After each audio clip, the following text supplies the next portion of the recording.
আজ ভোরবেলা উঠে দেখি আকাশের মুখ ভার আর ঝপঝপিয়ে বৃষ্টি হয়েই চলেছে। আজকে পয়লা আষাঢ়।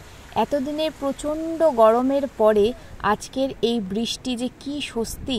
আর এই দেখো সকালবেলা উঠে আমার ছেলে কি করছে।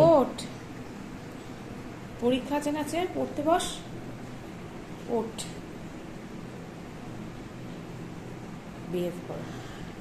ওঠো, পড়তে বসো।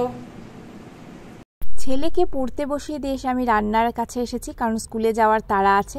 রাঙা আলু ভাজা, মুগের ডাল হয়েছে, আর এদিকে দই দিয়ে সুজি দিয়ে একটা ব্যাটার তৈরি করে রেখেছি ওজোকে চিলা বানিয়ে দেবো বলে। এর মধ্যে সবজি দিয়েছি গাজর আর ক্যাপসিকাম, মঙ্গলবার বলে পেঁয়াজ দিইনি। আর আজকের এই চিলাটা আমি একটু বাটারে সেঁকেছি বলে উঠতে একটু দেরি হচ্ছে। অন্যান্য দিন সর্ষের তেলে করি, সেজন্য উঠতে কোনো দেরি হয় না। এখানে আমার অনেক কটা চিলা রেডি হয়ে গেছে। তার মধ্যে আমি ওজোকে 3টে চিলা দিয়ে দিয়েছি আর হোমমেড সস দিয়েছি। এদিকে স্কুলে যাওয়ার জন্য ওজো রেডি, বাজে এখন 8টা। পরিষ্কার করতে হবে তো।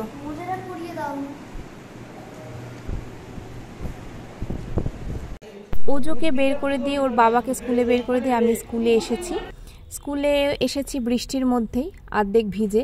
তো আজকে টিফিন খুব একটা বেশি কিছু আনতে পারিনি, মুড়ি আর আম এনেছিলাম। এদিকে ঝুমাদি ভাত খাচ্ছে, ঝুমাদি ভাতই খাই, আমিও ভাত খাই, তবে আজকে আর ভাত আনতে ইচ্ছা করছিল না। আম এনেছিলাম, মুড়ি এনেছিলাম আর কিছু ড্রাই ফ্রুটস। এইরকম ছোটোখাটো ভিডিও ভালো লাগলে অবশ্যই একটা লাইক দিও।